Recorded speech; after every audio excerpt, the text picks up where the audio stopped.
many of the battles. But Lincoln would not give up. He continued the fight. Eventually the North turned the tide and began winning the majority of the battles, but the South wouldn't give up. They kept fighting on. The trouble is, Americans. What's wrong with us Americans? We don't like to lose. And that way, we continued the fight until hundreds of thousands, untold hundreds of thousands, were killed and wounded. It's now 1865, and the war and fighting is winding down. Lincoln has won the election in November of '64, which was the South's last best hope to win the fight, to win the war, because Lincoln was opposed by a peace candidate, a popular general, General McClellan. He would have ended the war, and the countries would have been split apart. But the soldiers, the Union soldiers, were allowed to vote in this election. This is amazing. An election during a war, and you allow the soldiers to vote. The soldiers could have voted themselves home. They could have ended the war, gone home, back to their families, back sleeping in a bed rather than on the ground. But they vote for Lincoln 4-1. Almost 80% of them vote for Lincoln, turning the tide of the election. Lincoln wins another term. Personally, I'm amazed at the whole thing. How is it possible that these men would not vote themselves to go home, get out of the Army? And I talked to several of them myself, and they have two answers for me. They say, General Grant, we believe in the cause we're fighting for. In this case, it was the causes. Cause of union, cause of slavery, cause of democracy. We believe in the cause we're fighting for. But secondly, all of us have lost friends, comrades in this war. And if we pull out now, they will have died in vain. And we won't do that. And so they stay. And now it's spring 1865. And it's time to put an end to this war.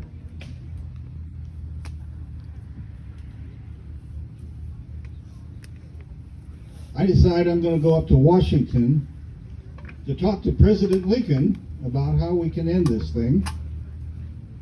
But my wife, Julia, who's staying with me in City Point, Virginia, she says, no, why don't you invite Lincoln here to our headquarters at City Point? He hasn't gotten out of Washington. He hasn't had a vacation.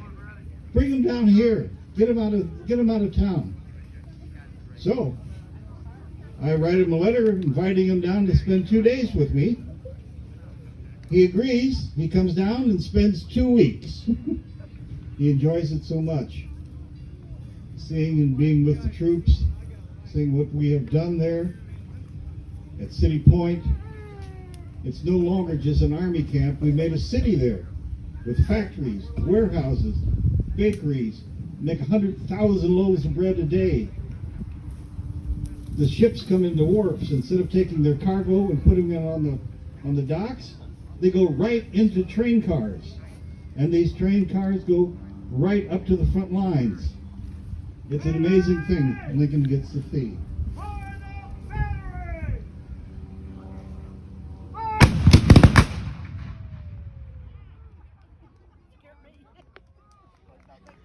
Lincoln gets to witness a battle, and now you will witness one yourself here at the end of the war. Confederates still have fight in them. They're opening the fight with an artillery barrage. You'll notice the cannons are all muzzle loaded. They clean the weapon from the muzzle and then load the powder in the round down the muzzle as well. There's different types of ordnance. Me and you. You can see they place the powder, and then behind it is the round. It could be a solid shot, could be an exploding shell, could be canister, which is like making the gun a giant shotgun, all of which are deadly, but have different purposes. The Union artillery has been alerted, and I'm sure they're going to be up for counter battery fire.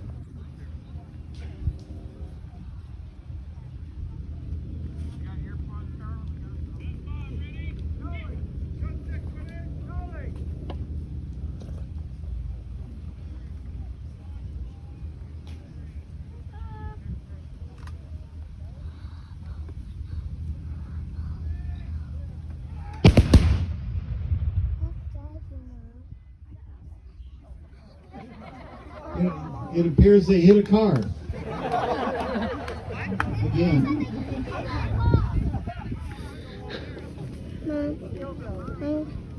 What that demonstrates is these guns, although they're not firing a live round, the powder is live.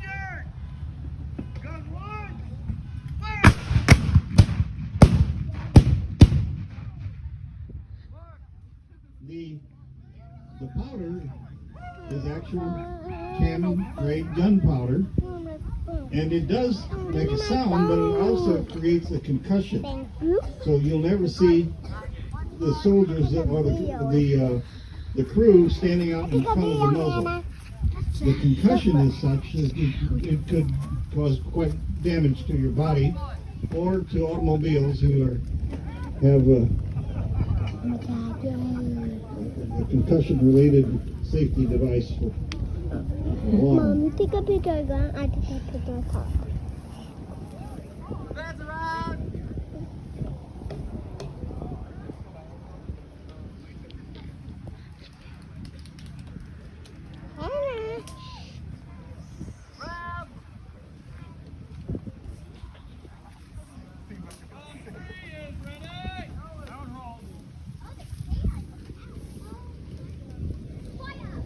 The battles that we are depicting this weekend are from 1865,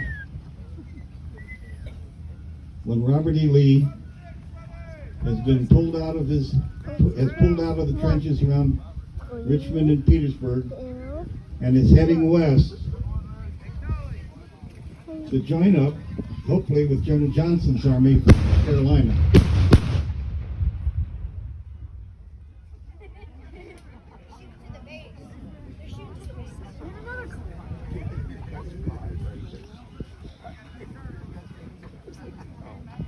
Lee is outnumbered,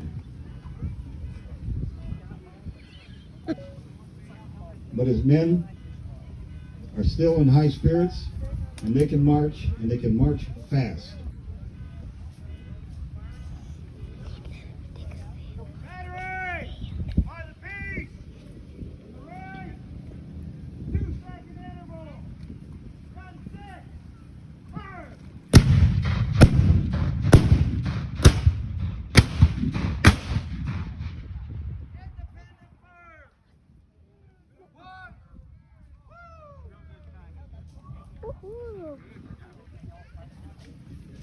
What's that for?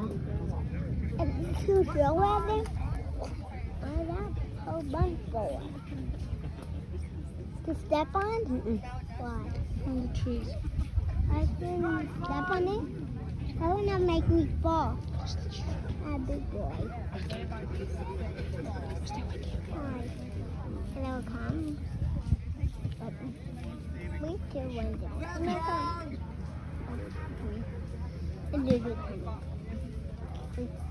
went.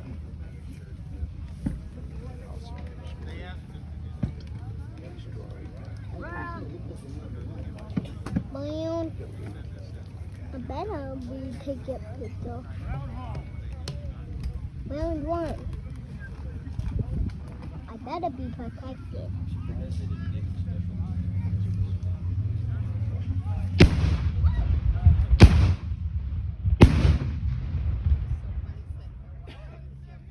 Come on, come on. Let's play again.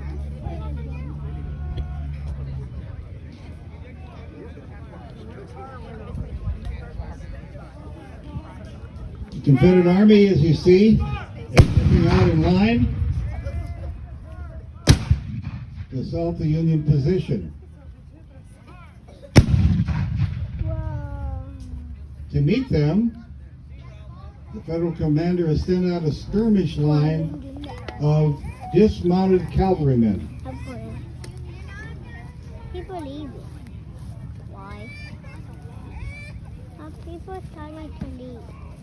The people. Leaving? The standard weapon of your infantrymen is a single-shot muzzle-loading rifle.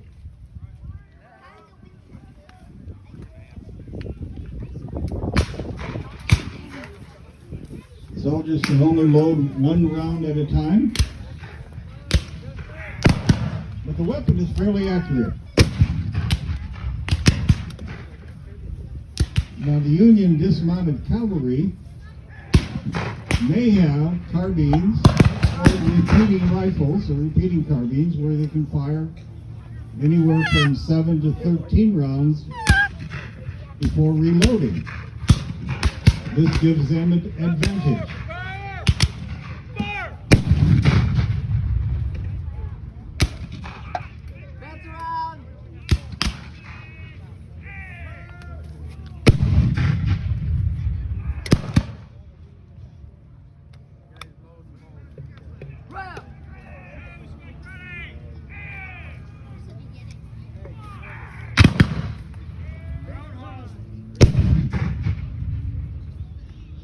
Confederate battle line advances, hoping to push the skirmishers off the field. I play Financial Network.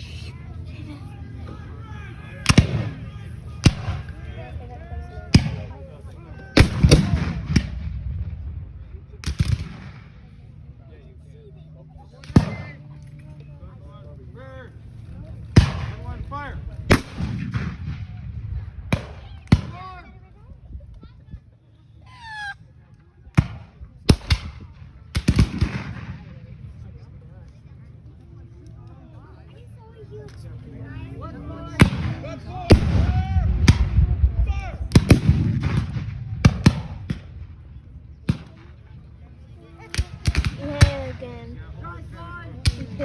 If you look across the field, the northern boys' uniforms are more uniform.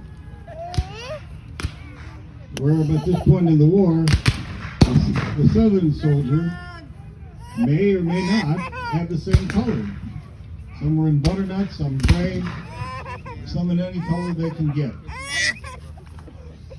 Headwear also varied. But they still were a formidable fighting force.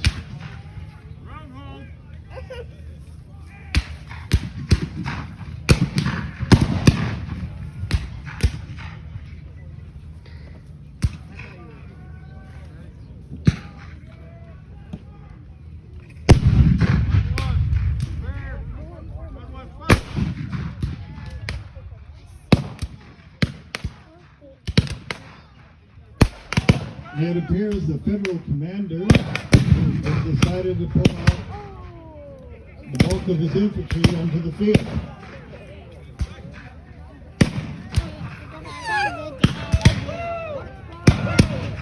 The Confederates now have something to reckon with.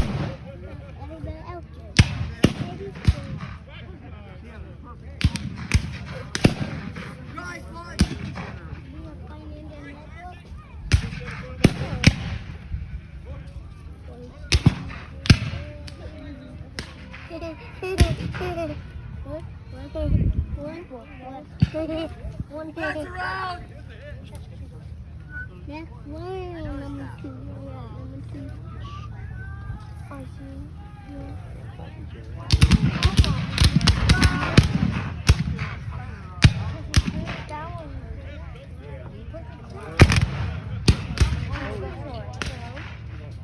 This one, and you'll take the open one. No, that's what we made it. My 15.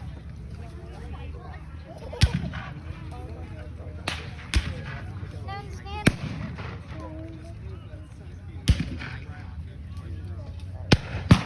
No.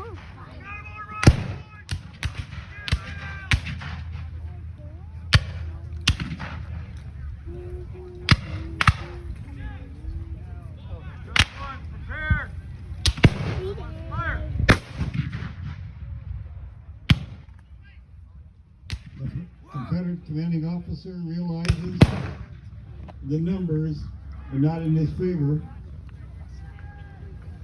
He needs to consolidate his force, and he pulls them back strategically, while the northern companies continue to push and advance.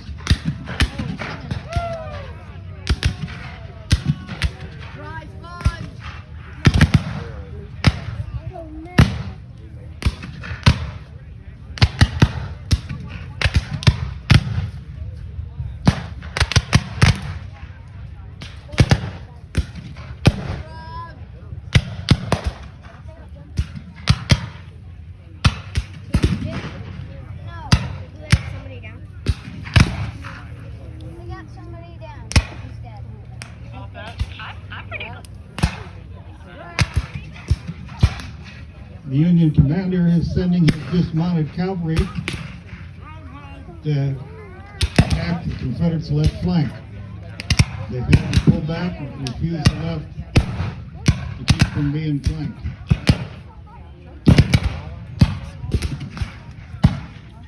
But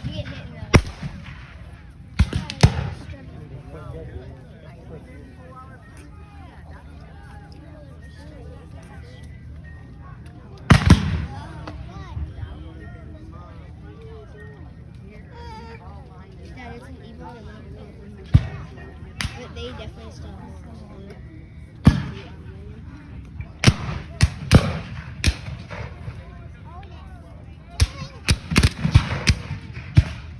Even though the Confederates are falling back, they are not turning their backs to the Yankees, but continuing to load and fire.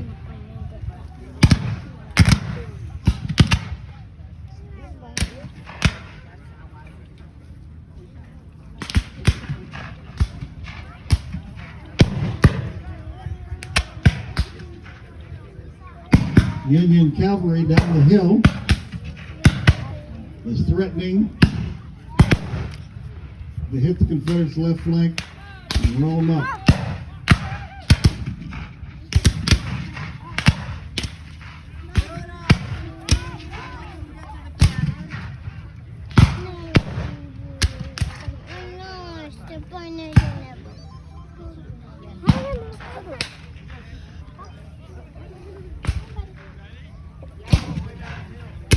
Union numbers are playing in the center,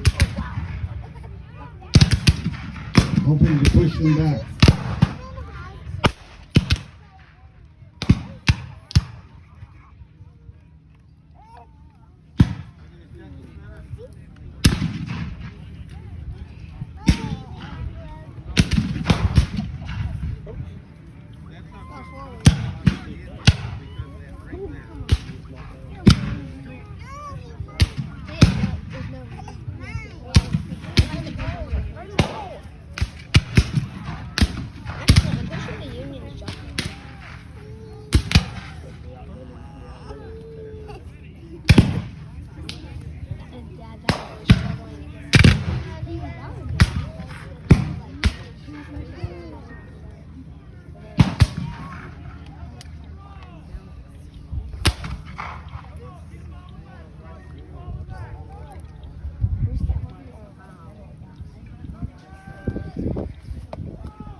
The rebel position has been consolidated, but they still have fortifications to the rear that they can assemble into to increase their strength. They're falling back to the wall.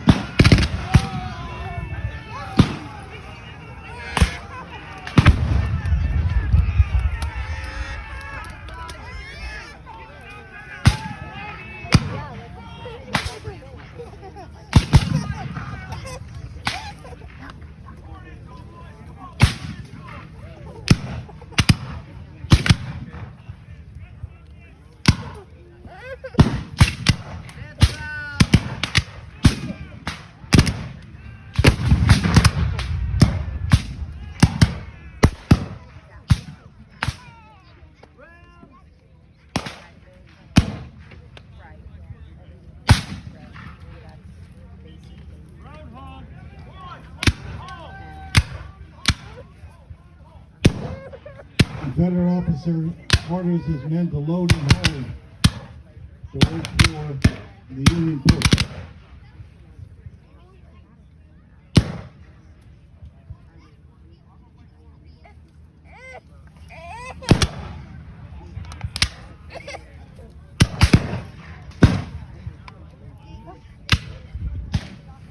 Each side is assessing the opponent.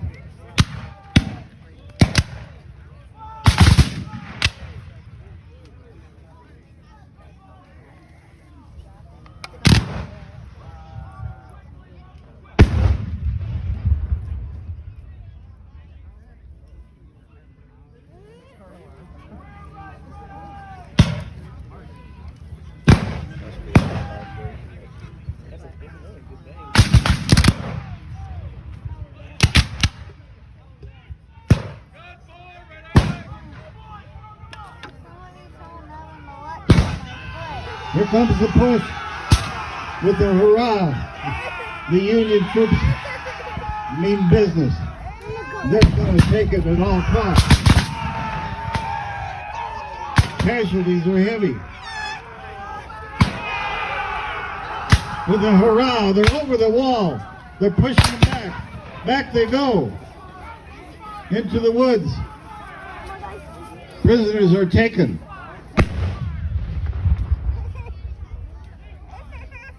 Ceasefire has been ordered.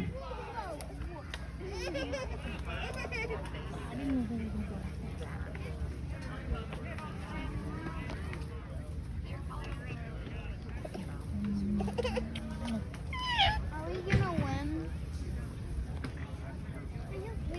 Victory has been achieved.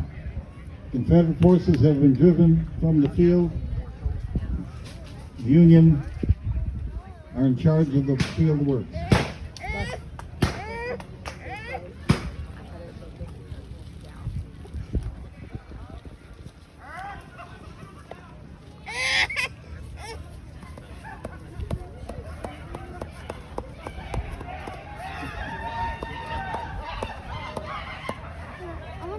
The laughter is one of the ladies who's driving the Union out of her camp.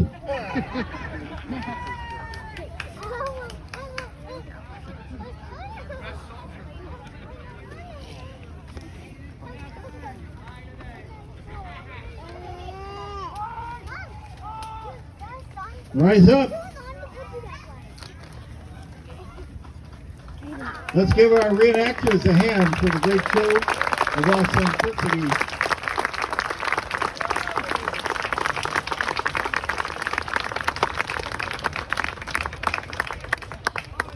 We're not quite done yet this afternoon. You'll be able to see the troops file in front of you as a review. And we have a special guest here this afternoon.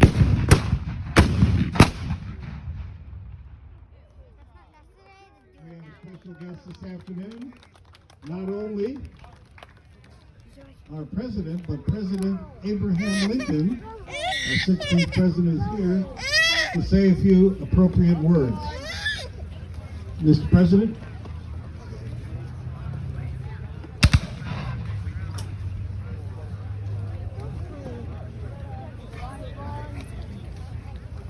Evan, over there in a bullet on my shoe. On behalf of the Blackfoot County Civil War Club and all of the units represented here, some of which come from Michigan and parts are unknown to me, we want to thank you for coming to this event. We expect to be back next year in even greater force.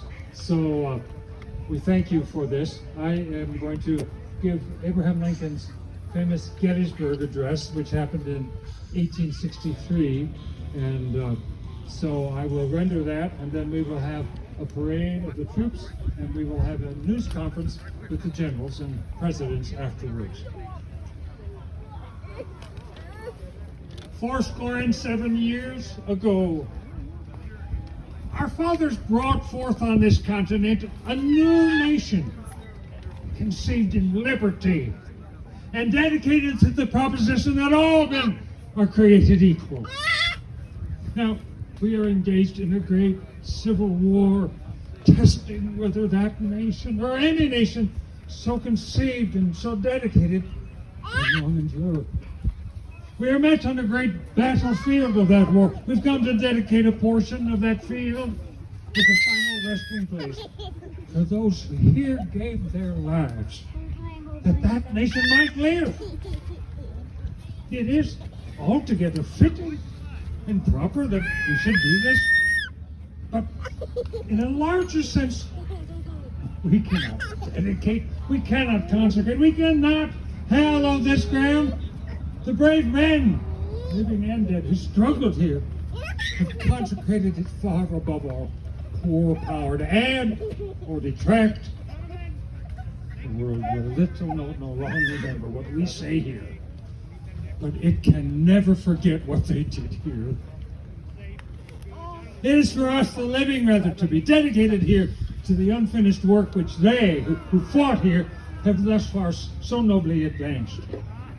It is rather for us to be here dedicated to the great task remaining before us, that from these honored dead we take increased devotion to that cause for which they gave the last full measure of devotion, that we do highly resolve that these dead shall not have died in vain, that this nation under God shall have a new birth of freedom, and the government of the people, by the people, for the people, shall not perish from the earth.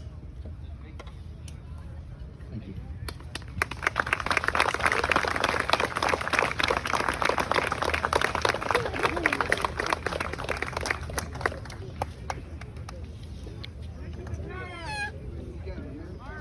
The troops will now be marching before us.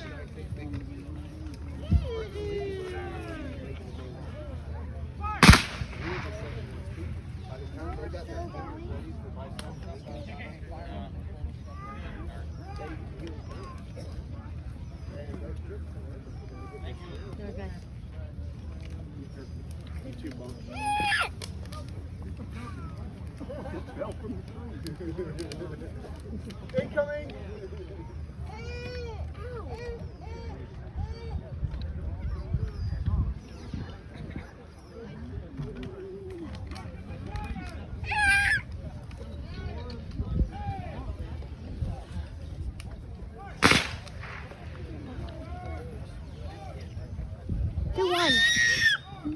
Who won? Him? Mm-hmm.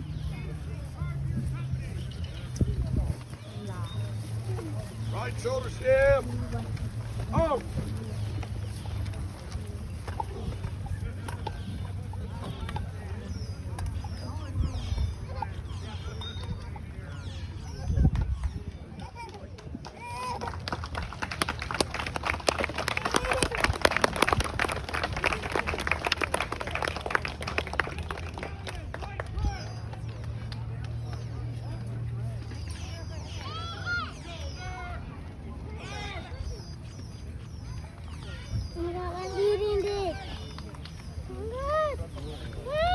Company, halt! Front toward me. Fix your man in.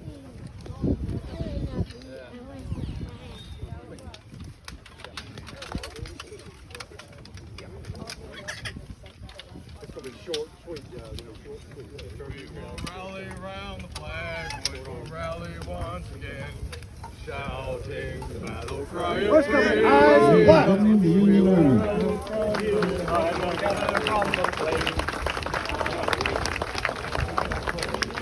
This great nation that we live in was born of war. Company, arms, forward. Involved in another war. Forward. Some people call it a civil war. George Bennett. Woo!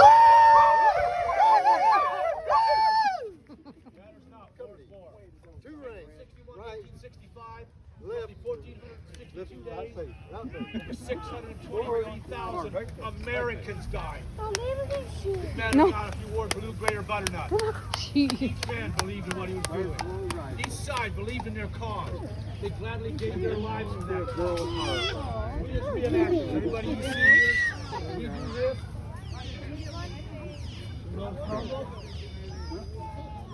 Honor. That's what they put on to pull the trigger, and it goes pop, and then the gun goes boom.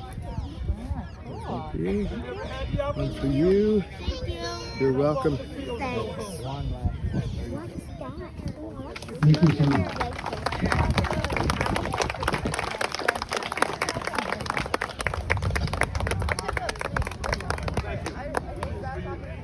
I'll let you know a secret, though.